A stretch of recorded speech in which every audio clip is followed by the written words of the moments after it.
Have you ever thought about what happens to your body and mind when you turn 70? Beyond that age, every year feels like a precious gift, a short time to enjoy life. But as time passes, your body starts giving you quiet clues about how long you'll stay healthy and full of life. Imagine two people in their 70s. One is full of energy, just like before, while the other struggles with tiredness, sore joints, and a fading spark. What's the difference? It's not luck. There are 7 science-backed signs that can predict not only how long you'll live, but also how well you'll live after turning 70. Stick with us until the end to learn what these signs are and how you can improve your health starting today. Before we start, I'd appreciate it if you could like this video to help me continue sharing tips for aging well. If you haven't subscribed yet, please do and turn on the bell to make sure you don't miss any videos. If you like this video, comment with the number 1. If you don't, comment with a 0 so I can improve. Now, let's get started. Your walking speed is a big indicator of how well you're aging. Are you walking slowly or at a steady pace? Imagine 2 neighbors, Joe and Frank, both 75 years old. Every morning, Joe walks with purpose, his pace fast and his posture strong. He chats with people, enjoys the weather, and climbs stairs without breaking a sweat. He moves with ease. Frank, on the other hand, walks slowly. His steps are unsure, and he often needs to stop to catch his breath. He walks with hunched shoulders, looking at the ground. Long walks are a thing of the past for him. Both men are the same age, but their walks tell us a lot about their health. Studies show that how fast you walk can predict your future health. A steady, brisk walk like Joe's suggests that your muscles, joints, and heart are in good shape. On the other hand, a slow, unsteady walk like Frank's can be a warning sign of poor blood flow, stiff joints, or even early signs of conditions like Parkinson's or dementia. But don't worry, it's not too late to change. Even if you walk slowly now, you can improve. Start by walking for 10 minutes each day. Stretch your legs, take the stairs instead of the elevator, and gradually increase your pace. You don't have to be superhuman like Joe, but you can stay healthy by staying active. Another important sign is your grip strength. Can you hold things tightly? Think about the last time you shook someone's hand. Was it firm or weak? Now, think about Robert and Walter, both 78, who show very different stories through their hand strength. Robert's grip is strong. He shakes hands confidently, carries groceries, and spends time in his garden. His hands reflect an active and healthy life. Walter, however, struggles. He can't open jars easily and feels like simple tasks are becoming harder. He blames it on old age, but there's more to it. Grip strength is an important sign of your overall health. Studies show that a strong grip like Robert's means healthy muscles, good blood flow, and a sharp nervous system. When your grip is strong, it shows that everything in your body is working well. But a weak grip, like Walter's, can be a sign of frailty, heart problems, and a loss of independence. The good news is that you can improve your grip strength. You don't need a gym or heavy weights. Simple exercises can help strengthen your hands and improve your overall health. Just simple, deliberate moves. Squeeze a tennis ball while watching TV, lift a couple of light dumbbells a few times a week, or get your hands dirty, pulling weeds in the yard like Robert. Even carrying a few extra grocery bags builds that power back up. These aren't flashy fixes. They're small investments that pay off big. Your hands aren't just for holding things. They're a lifeline to your strength, your independence, and your future. Hang on tight and you'll keep a firm grasp on life itself. If you are still watching this video and finding these lessons useful, please comment number 1 below to let me know that you are still watching this video with me. Thank you for your valuable time. Sign 3, your balance. Are you steady or swaying? Picture this, Carol. A spry 72-year-old flows through her yoga routine like a seasoned dancer. She balances effortlessly on one leg, her posture calm and unwavering, a faint smile tugging at her lips. Then there's Nancy, her friend of the same age who tries the same pose but sways like a sapling. In a storm, she grabs a chair for support, chuckling at her wobble. But beneath the laughter lies a quiet truth. Balance isn't just a party trick, it's a window into your longevity. Research backs this up with hard numbers. A 2022 study in the British Journal of Sports Medicine found that people over 50 who can stand on one leg for 10 seconds without faltering tend to live longer, healthier lives. Those who can't, they face a steeper climb, higher odds of falls, hip-shattering fractures, and even subtle brain decline that creeps in over time. Balance isn't just about avoiding a tumble, it's a symphony of your body. Systems playing in tune. Your muscles flex to hold you upright. Your reflexes snap to correct a tilt. And your brain conducts the whole orchestra processing signals from your inner ear and eyes. When that harmony fades, it's not mere clumsiness. It's a sign that those systems are whispering for help. Aging naturally nibbles at this skill. After 60, your muscle mass can dip by 3 to 5% per decade if you let it, and your vestibular system, the inner ear, marvel that keeps you steady, starts to lose its edge. But here's the kicker. Sitting on the couch all day accelerates the decline. A sedentary life is like handing Father Time a sledgehammer to chip away at your stability. The good news, you can fight back and it doesn't take a gym membership or fancy gear. Start small. Stand on one leg while brushing your teeth, 2 minutes per side if you're feeling bold. Or try the heel to toe walk, stepping like you are on an imaginary tightrope across your kitchen floor. Feeling adventurous. Dip your toes into Tai Chi, where slow, deliberate movements build strength and coordination without breaking a sweat. Test yourself right now. Set a timer for 10 seconds. Lift one foot and see if you stay rock solid or start to teeter. If you wobble, don't despair. It's a starting line, not a sentence. Work at it daily and you're not just saving your pride, you're safeguarding your independence, because the day you can't get up from a fall might be the day you lose more than your footing. Sign 4. Your sleep. Are you resting or restless? Meet Henry 75, a man who's cracked the code to golden years vitality.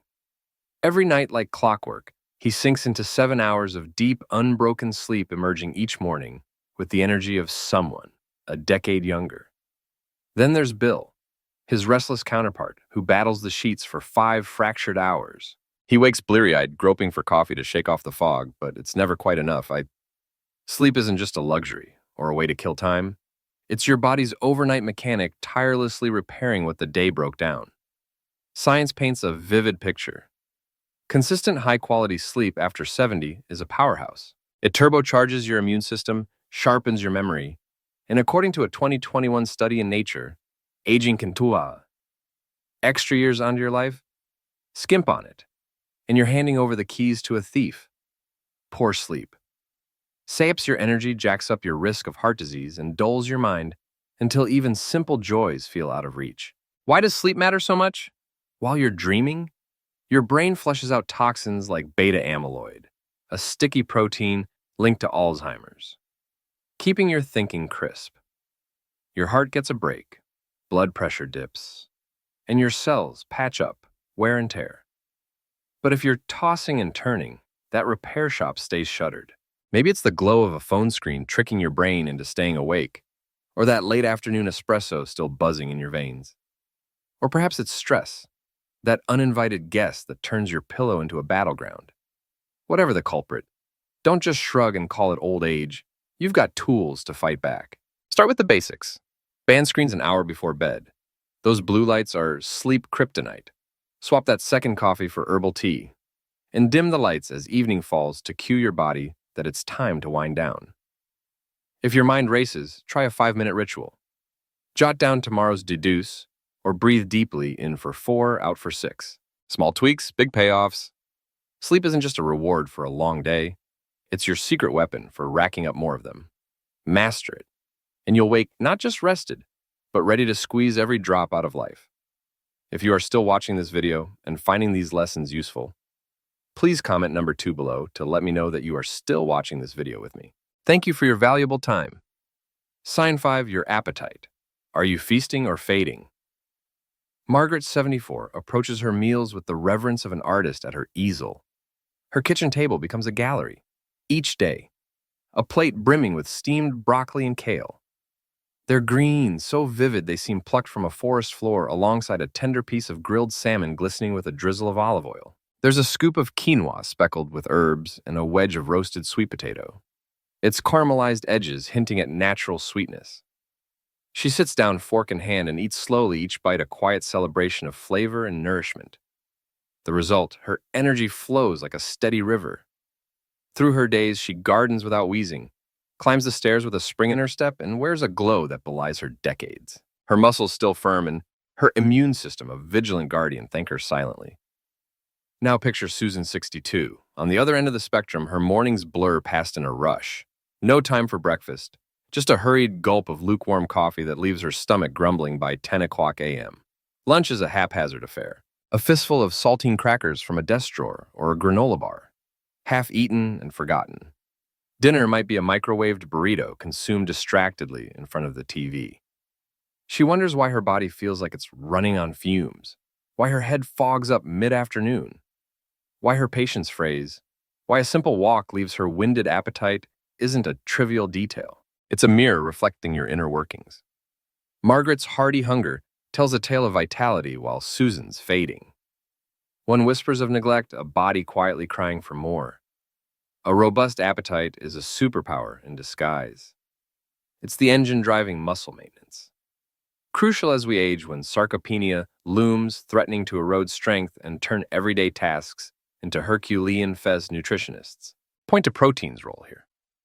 A steady intake triggers muscle protein synthesis, keeping biceps and quads resilient. It feeds your gut, too.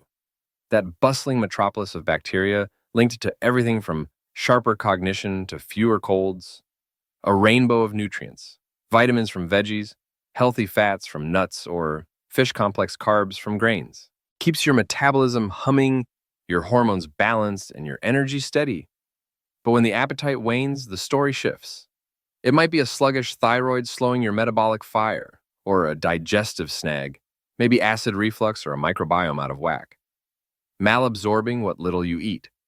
Worse, it could hint at shadows like chronic illness or depression, dimming your desire for food. As surely as a storm cloud blocks the sun, food isn't just sustenance. It's a lifeline, a daily pact with your body to thrive, not just survive. If your hunger's flickering, don't let it fade unnoticed, reignite it.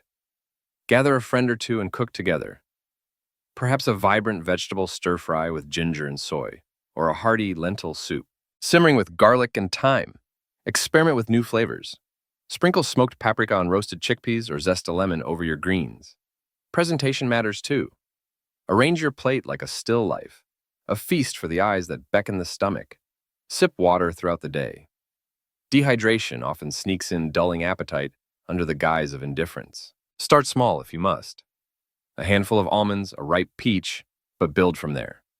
Nourish yourself with intention and you'll feel it. A spark of vitality that grows, pushing back frailties, creeping tide, and lighting you up from within. If you are still watching this video and finding these lessons useful, please comment number 3 below to let me know that you are still watching this video with me. Thank you for your valuable time. Sign 6, your stress. Are you calm or crumbling? John 76 has a way with life's chaos that feels almost alchemical when his car sputters to a halt on a rainy Tuesday or a medical bill arrives with an extra zero. He doesn't unravel. He stands still for a moment, closing his eyes, drawing a breath so deep it seems to reach his toes. Then he laces up his sneakers and heads out past the old oak at the corner, down the winding path where sparrows flit and the air smells of damp earth. 30 minutes later, he's back, cheeks flushed, mind uncluttered, ready to call the mechanic or negotiate with the insurance company. Contrast that with Richard, 68, who meets the same hiccups with a tightening chest and a mind that won't quit. His thoughts spiral. What if the repair costs thousands? What if I can't pay this bill? What if it's all downhill from here? And his body mirrors the panic, shoulders hunched like he's carrying an invisible boulder.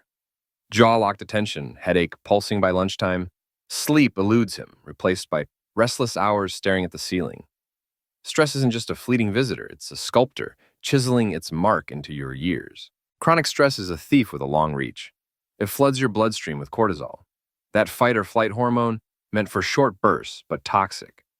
When it lingers, the fallout inflammation creeps through your body like wildfire, stiffening arteries, straining your heart, and nudging blood pressure. Skyward scientists tie it to a laundry list of woes, a weakened immune system that lets viruses slip through. A higher risk of type 2 diabetes has insulin falters, and even a brain fog by anxiety that shrinks your hippocampus, the memories keeper. Over time, it's a life shortener, shaving years off with quiet precision. But those who tame it, like John, rewrite the script. They age with a grace that defies the grind. Skinless-lined hearts, less burdened spirits, buoyant. Their secret tools as old as time, mindfulness that roots them. In the now, a focus on the breath, The crunch of leaves underfoot, laughter that bubbles up over a ridiculous pun shared with a neighbor, or a long, rambling chat with a friend who listens without fixing, just hearing. These aren't luxuries. They're armor dialing down cortisol and weaving resilience into the fabric of their days. Stress is a universal guest. Life doesn't spare anyone. It knocks, but how you greet it shapes your story. You can't banish the storms, but you can learn to stand steady in them. Begin with the basics. Breathe deeply. Not the shallow gasps of a hurry day, but slow, deliberate inhales. 5 seconds in, 5 seconds out, letting your belly rise and fall like a tide. Move your body. Stretch your arms overhead until your spine size. Jog around the block until your pulse quickens, or dance in your living room to a song that lifts you. Connect. Text a sibling about shared memory.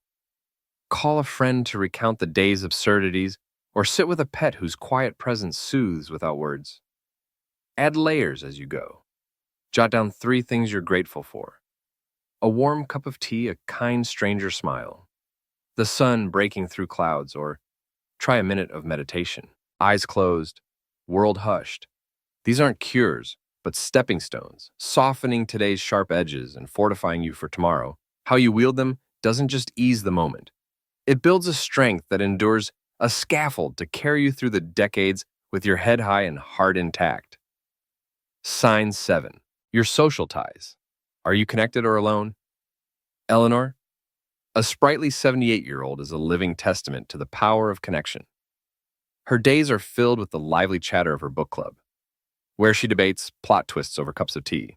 Her grandkids' visits bring chaos and joy, sticky fingers and squeals that light up her home. Evenings often find her at a neighbor's table, sharing a home-cooked meal and stories from decades past. Eleanor's world is rich with people, purpose, and presence. Then there's Barbara. Her story is quieter and sadder. Once vibrant, her life is contracted into a small, solitary existence. Her phone rarely rings. Her doorstep stays empty, and her voice, once bold, has faded into the hum of a television that's always on. 2 women, 2 paths, one stark truth. Social ties can make or break you, decades of research. Back this up with cold, hard data studies spanning continents and generations. From Harvard's famous 80-year grant study to the latest meta-analyses in The Lancet, shout the same message. Strong relationships don't just make life sweeter, they make it longer. Humans are wired for connection. When we have it, our bodies thrive. Lower blood pressure, sharper minds, stronger immune systems.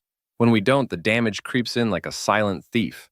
Loneliness isn't just a feeling, it's a killer. It jacks up your risk of heart disease by 29%, and strokes by 32%, and dementia by a chilling 50%, according to the American Heart Association and CDC. It's not melodramatic to say isolation drains your spirit. It dims your cognitive spark, saps your energy, and leaves you vulnerable to the slow grind of chronic stress. Connection isn't some optional cherry on top of life. It's medicine as vital as any pill, and it's not about quantity. Hundreds of shallow Facebook friends won't cut it. It's the quality that counts: a single steady confidant, a friend who gets you, a sibling who listens, a neighbor who checks in can be a lifeline. Eleanor's book club isn't just about novels. It's a circle of trust. Her grandkids don't just visit, they tether her to the future. Her dinners aren't just meals, they're rituals of belonging. Barbara's silence, though, tells a different story. Maybe she lost her spouse, drifted from friends, or never found her tribe. Whatever the reason, her isolation isn't a choice, it's a sentence. The good news, you can rewrite your script. Reaching out doesn't take much. Just a call, a text. Hey, let's grab a coffee. Join a group that clicks with you. Hikers, premature, knitters, gamers, or whatever lights you up. Share a laugh, even if it's awkward at first. Humor has a way of breaking walls. These aren't grand gestures. They're small stitches in the fabric of your life. Your bonds aren't just warm fuzzies to shrug off as sentimental nonsense. They're the scaffolding that holds you up when the storms hit. Invest in them like you'd invest in your health, because they are your health. Nurture them, and they'll carry you far. Maybe not to 78 with Eleanor's bounce, but certainly to a fuller, longer life than Barbara's echo. And there you have it, the 7 signs that reveal how well you'll thrive after 70 walking speed: grip strength, balance, sleep, appetite, stress, and social ties. These aren't just clues about your future. They're tools you can shape today to live longer, stronger, and fuller. So what have you learned so far? Maybe it's the power of a brisk walk, the magic of a good night's sleep, or the lifeline of a friend's laugh. We'd love to hear from you. Drop a comment below this video and tell us one thing you've learned and plan to put into practice in your life. Your story could inspire someone else. If you like this video, please leave your comment below and don't forget to like, share, and subscribe to our YouTube channel for more tips to keep your spark alive. Here's to thriving, not just surviving. See you in the next one.